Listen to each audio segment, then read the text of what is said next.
bakunzi Imana ikunda mukayikundira, mwebwe banywanyi b'insamirizi y'umuvyeyi wacu Bikira Mariya, abari hafi n'abakurikira ku buhinga bwa none internet, abakomeye n'abakitswe n'amagara, abari ku musego canke abagendana ubumuga, abifise n'abatagira bwo bacumbisha kumwe, abari mu kanyamuneza n'abitunye bugatondera, mwese aho muri nuko muri n'ivyo murimwo, ndabasanganije indamutso y'Ekleziya, ntimuragahorane inema y'umukama wacu Yezu Kristo, urukundo rw'Imana n'ingabirano ya mutima mweranda.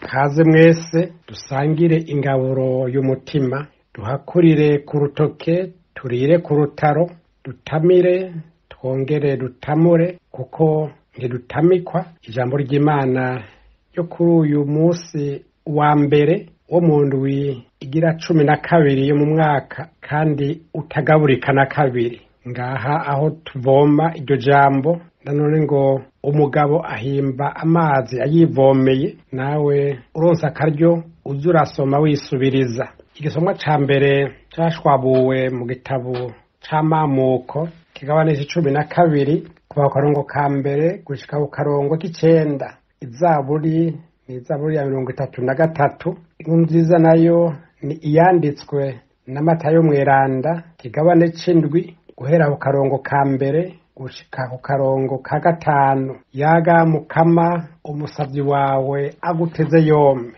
Ivyo dusoma mu gitabo c'amamuko. Umukama yabwiye Abrami ati: "Va mu gihugu c'amavukiro yawe, uhebe umuryango n'itongo rya so, uheze ugende mu ntara nzokwereka. Nzokugira sekuru w'abantu benshi cane, nzoguhezagira nongere nubahirize izina ryawe, kuko rizobera bose isoko ry'umugisha. Nzohezagira abo bose bazoguhezagira, nzocinyiza abazokuvuma. Imiryango yose yo kw'isi izohezagirwa ku bwawe." Abrami rero araheza agira nk'uko umukama yari yamutegetse, yimukana na Loti. Igihe Abrami yava i Harani yari amaze imyaka 75. Abrami ajana n'umukenyezi wiwe Sarayi n'umuhungu wabo Loti, eka ivyo bari batunze vyose n'abasuku babo bari bafise i Harani, bafata inzira bagana igihugu ca Kanaani. Abrami aca mu gihugu cose gushika Isikemi ku giti ca More. Muri ico gihe abanyakanaani nibo baba muri ico gihugu. Umukama araheza arabonekera Abrami amubwira ati: "Iki gihugu nzogiha uruvyaro rwawe." Abrami aca yubaka aho nyene uruhimbi aho umukama yari yamubonekeye. Avayo aja ku musozi uri mu buseruko bwa Beteri, ahashinga urusago. Beteri hakaba mu burengero bwiwe, Hayi naho hakaba mu buseruko bwiwe. Aho niho Abrami yubakiye umukama uruhimbi, akambaza izina ryiwe. Hanyuma naho Abrami arakomeza urugendo gushika i Negebi. Iryo ni ijambo ry'Imana.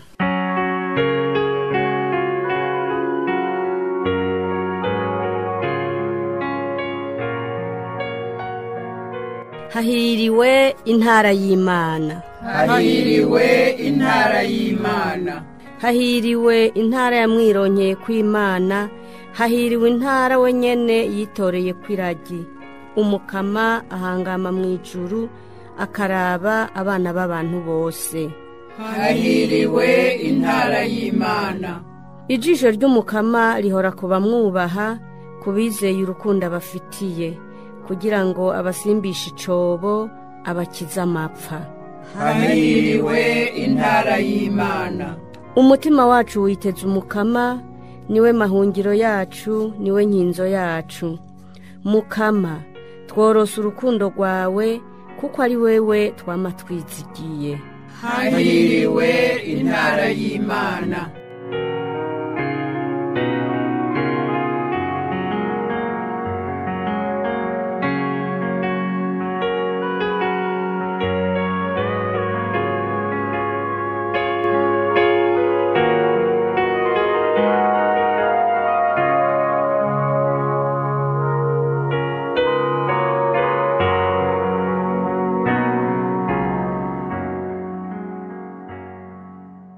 nibyo dusoma mu nkuru nziza ya Yezu Kristo kuko tubishikirizwa na Matayo. Muri rya minsi Yezu yabwiye abigishwa biwe ati ntimucire abandi urubanza kugira ngo namwe ntimuze mu rucirwe, nkako uko muca urubanza niko namwe muzorucirwa, ingero mugereshako niyo namwe muzogererwako. Nukuki ubona akatsi kare mu jisho rya mwene wanyu ntubone urugiga ruri mu ryawe?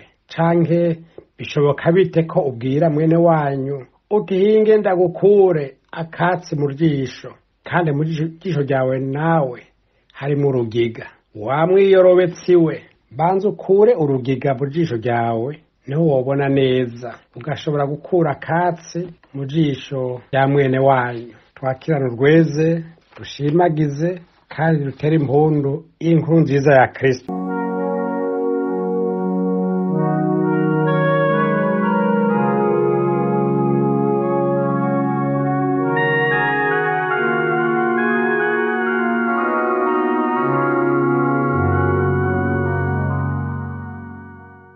Bakundwa beza b'Imana, twatanguye kumviriza inyigisho Yezu yatangiye ku gasozi bita mu Gifaransa Sermon sur la Montagne. Ni ibigabane bitatu byo mu nkuru nziza ya Matayo, ikigabane ca gatanu, ica gatandatu n'ikigabane c'indwi. Matayo abiyaga atangura kuvuga ati Yezu abonye ishengero rikoranye aduga ku gasozi ngo amare kwicara, abigishwa biwe baramwegera, aheza atangura kuvuga abigisha muri aya majambo. Aho ni kwa Matayo igabane ca gatanu akarongo ka mbere. Abo bigishwa uno musi ni twebwe twegereye Yezu, waduganye nawe ku gasozi, turatsinda itako. Yezu akaba amaze ari iminsi atwigisha, kandi inyigisho ihambaye kuko n'inyigisho idufasha gutera intambwe mu bweranda. Inyigisho yiwe rero ni ndende, nizigiye ko mu gihe ciwe hatari abarambiwe bagatura ingiga canke bagasinzira. Nawe ntube nk'ubigeze gusinzira mu misa.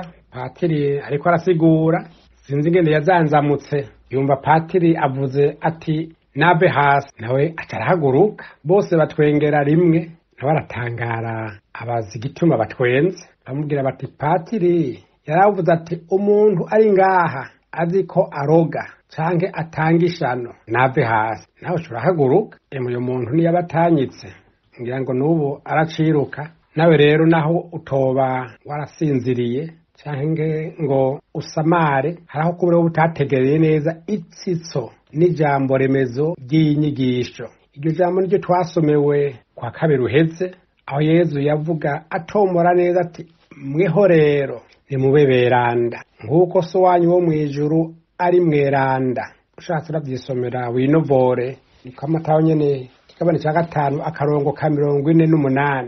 Ngiryo rero ihangiro ry'inyigisho. Uhereye abatwigishije ivyerekeye ubuhirwe, abahirwe abaribo, akigisha amabwirizwa n'amateka, agatanga impanuro zo kwirinda igicumuro n'ibitirimutsa vyose, akigisha ivyerekeye gusenga neza, ivyerekeye kutagira umwina w'ivyisi canke kumatira ku matungo n'ibindi vyinshi, ushizemo no kudacira urubanza abandi, arivyo twumvise uno musi. Byose bigamije kudutumirira no kudufasha kuba beranda. Ariko rero inyigisho siyo kumviriza gusa ngo ube ndarisizaho. Nkaba mwana yagenda mu misa, hanyuma atashe muhira baramubaza bati mbega byagenze gute? Byari vyiza ntiworaba. Patiri yasiguye ngo iki? Byari biryoshe. None yavuze ngo iki? Ati byaragatangaza. Yari yavyibagiye vyose, ariko burya avuga sabana gusa. Burya n'abakuze turabimenyereye kubumva iyo bamye mu misa harabagenda bihugura bati ujya mu patiri nukuri arasigura nukuri igitangaza. Murundi yavuga, bababaza uti none yavuze ngo iki? Wagumijemwo iki? Inyishu ikaba gacerere ntangere.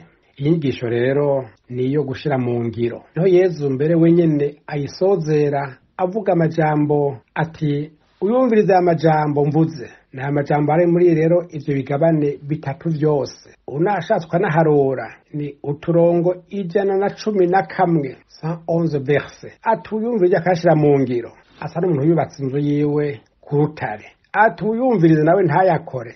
asa n'uwubatse inzu yiwe ku musenyi. Ivyakurikiye mashaka kuvyisomera hanyene kwa Matayo igabane c'indwi kuva karongo ka 24 gushika karongo ka 27.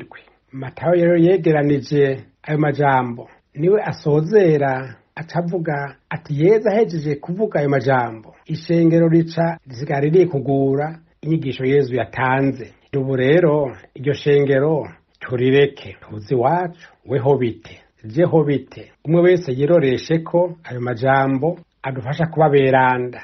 Yesu ahagira ati weho rero nube mweranda so wawe mwijuru ari mweranda. Niko yogira ati naho abandi bose byubata kuwa amazi, n'abandi bose bo bibigaba, weho rero naho abarundi bose byobananira, abo bantu mu bana bose bikabata kuwa amazi, naho abo mukorana musangiye umuhari canke umubano canke umuryango w'abihebeye Imana, abo musangiye akazi, abo mubana, abo mwirirwana, abo mwiga hamwe, naho abo bose byobananira, weho rero nube mweranda kuko so wawe mwijuru ari mweranda. Ako kajambo karakomeye kugira ngo umuntu ntagume mu runganwe mu kigwi c'abandi, mu gihari c'abandi, yiza kubwira akongorera mu gutwi, yigisha kuri avuga ati weho rero uri kunyumviriza, weho rero nubu mweranda kuko so wawe mwijuru ari mweranda. Kiryoshe rero Yesu ntagize ati nimwe beranda nka naka canke nka naka wundi. N'umunsi twumvise akarorero keza k'umuntu yabigerageje kandi akabishobora, ni Iburahimu. Nturondere kuba umweranda nka Iburahimu, oya, uba umweranda nk'Imana, nka so wawe wo mwijuru. Niko Yesu abidutumiriye. Aberanda nivyo turabigana, ariko ntitwimura ingiro n'ingendo zabo. Imiteresa non pas les copier. Hade woca wigira umutama ukaja kuba hariya muri Kaldea na Uru aho yabaye, ukazuriye mu kuca mu bugaragwa gushika hariya yagiye Negebu, ukagira n'ubusho bw'intama n'ibindi, ugacika nawe Iburahimu. Uretse ko utobishobora si vyiza, ntibikenewe, kandi sivyo n'Imana idusaba.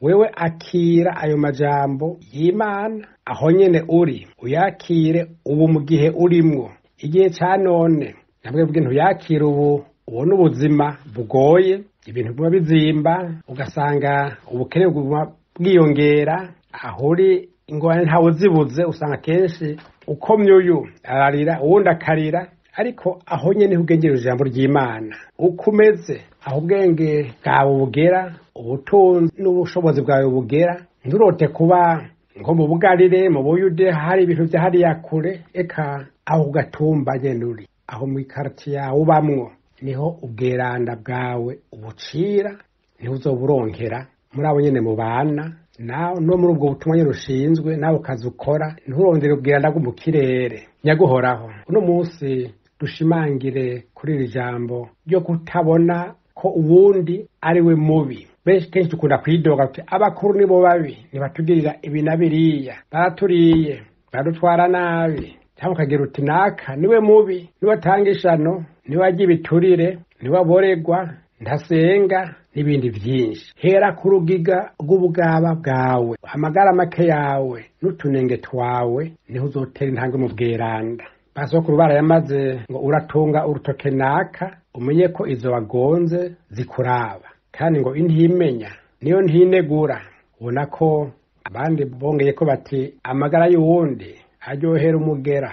Yesu rero ati suko ko rero Yesu ariko aratwigisha ku musozi, tumusabe ngo ntituze tumanuke tuva kuri uyo musozi tudatahanye ijambo tuzogendera ridutambutsa by'ukuri mu nzira y'ubweranda. Sabe mbere abadutanze imbere muri iyo nzira, aberanda aribo beranda, bamwe batubera mu ngoro, badufata ukuboko, badushigikire, kuko iyo nzira turimwo ntiyoroshe. Mbere badusabire uno musi umuhezagiro utsindagiye, umuhezagiro ntanga nguvu, umuhezagiro nsanganyangaburo, ukaba n'umuhezagiro ndemaberanda. Ku izina rya Data n'irya Mwana n'irya Mutima Mweranda, amen. Nimwumvirize ijwi ryanje, nzabimpa